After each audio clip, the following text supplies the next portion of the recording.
Kabayan, OFW tayo. Pag nagkasakit tayo dito, minsan walang sasalo kundi tayo. Isang check-up lang, isang emergency lang, minsan isang ospital lang, ubos agad ang ipon. Kaya ngayong kabayan, linawin natin. Ano ba talaga ang insurance? At bakit kailangan ito ng OFW? Ang insurance kabayan, hindi ito investment, hindi ito pangpayaman. Insurance is protection.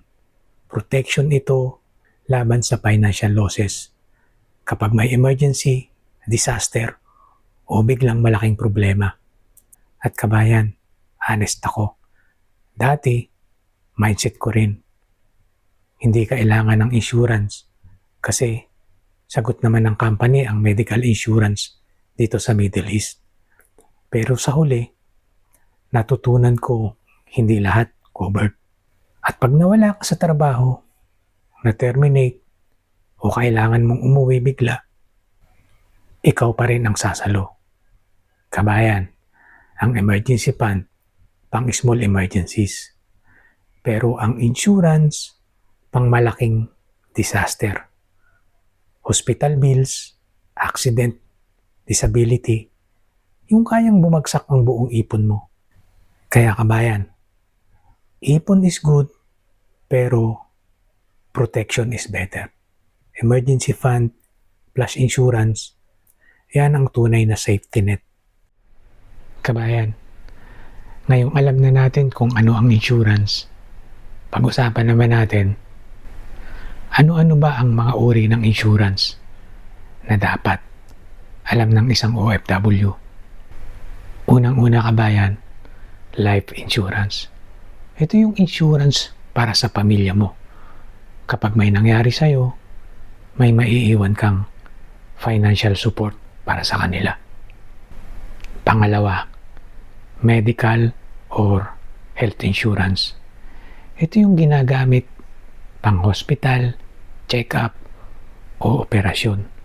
Para kabayan, kapag nagkasakit ka, hindi agad mauubos ang ipon mo.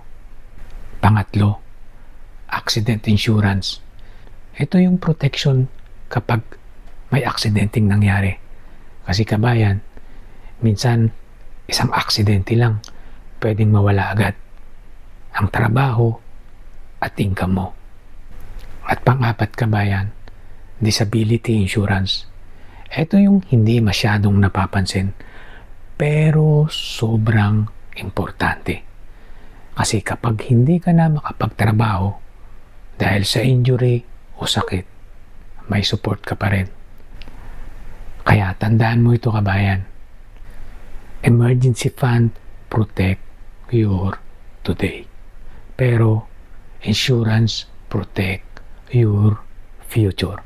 Kaya bago ka mag-invest kabayan, siguraduhin mong protected ka muna. Kabayan, OFW tayo. Hindi tayo pwedeng mawala ng backup kasi pamilya natin ang nakasandal sa atin. Kabayan, kapag usapang insurance, ito talaga ang madalas na nakakalito.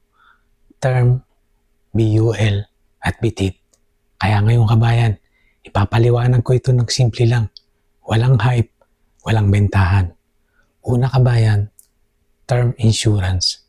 Ito yung pinakasimple. Magbabayad ka lang ng maliit na premium, tapos protected ka for a certain number of years. Kapag natapos ang term, tapos na rin ang coverage. Parang rent ng protection. Pangalawa, VUL, Variable Universal Life. Ito yung insurance na may kasamang investment. May portion na pang-insurance at may portion na nilalagay sa investment fund.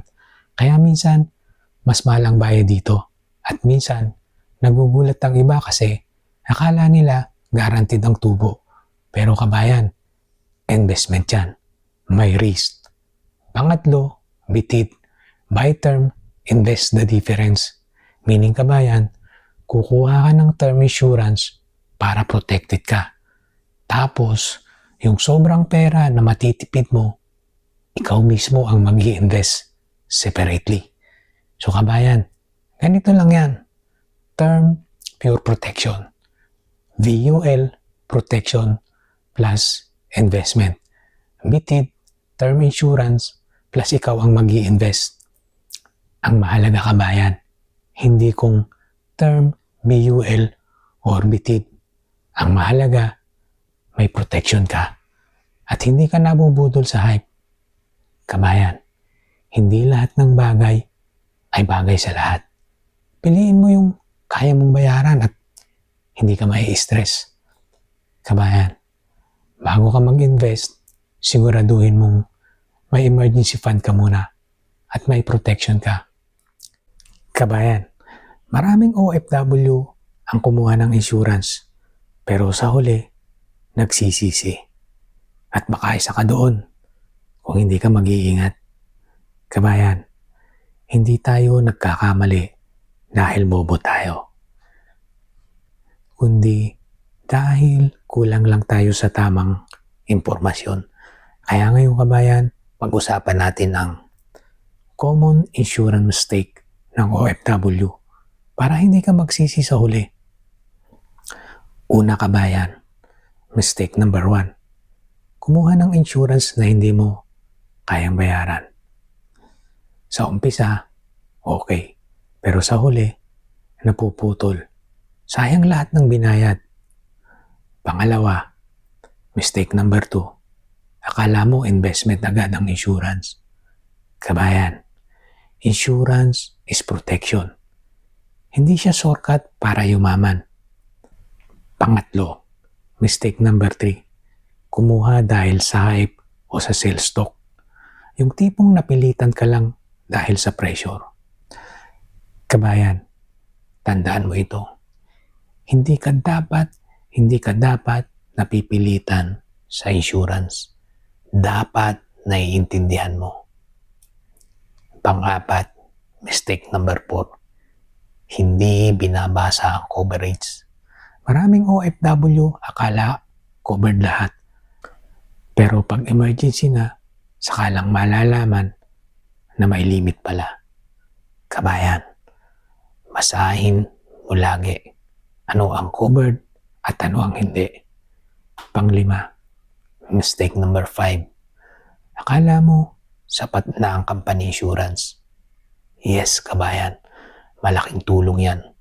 Pero tandaan mo, kapag umuwi ka, nag-resign ka, o natanggal ka, pwedeng mawala rin ang coverage. At pang-anim kabayan, mistake number 6. Late na kumilos. Maraming OFW kukuha lang kapag may sakit na. Pero kabayan, dapat habang malakas ka pa. Kabayan, tandaan mo ito. Ang insurance hindi para sa araw na may problema. Insurance is for the day na biglang dumating ang problemang hindi mo inaasahan. Kabayan, mas mabuti nang may insurance ka na hindi mo nagagamit kaysa kailangan mo na pero wala. Kabayan, honest question. Tipid ka ba o kuripot na? Maraming OFW ang gustong mag-ipon. Pero minsan, hindi natin namamalayan. Napapabayaan na natin ang ating sarili. Kaya ngayong kabayan, lilinawin natin ito. Una kabayan, ang tipid ay may goal. Nagbabawas ka ng gastos para may ipon ka. May emergency fund ka, may future ka. Pero kabayan, ang kuripot, takot gumastos. Kahit kailangan. Kahit health mo na ang nakataya. Kahit pagkain mo na ang kulang, ayaw mo pa rin. Kabayan, tandaan mo ito. Tipid is discipline. Kuripot is fear. Ang tipid, marunong gumastos kung kailangan, pero marunong ding umiwas sa luho. Halimbawa kabayan, tipid ka kapag hindi ka bumili ng bagong cellphone kahit gumagana pa yung luma. Pero kuripot ka kapag may sakit ka na, pero ayaw mo pa rin magpa-check up. Kabayan, hindi tayo OFW para magdusa habang buhay. OFW tayo para mag-build ng future. Kaya kabayan, ito ang tamang mindset. Gumastos sa kailangan, magtipid sa luho, at mag-invest sa sarili. Ang pera, babalik pa. Pero ang health at panahon, hindi. Muli, this is Money Talks TV. Kung gusto mong maging handa, simulan mo kahit maliit. Pero simulan mo ngayon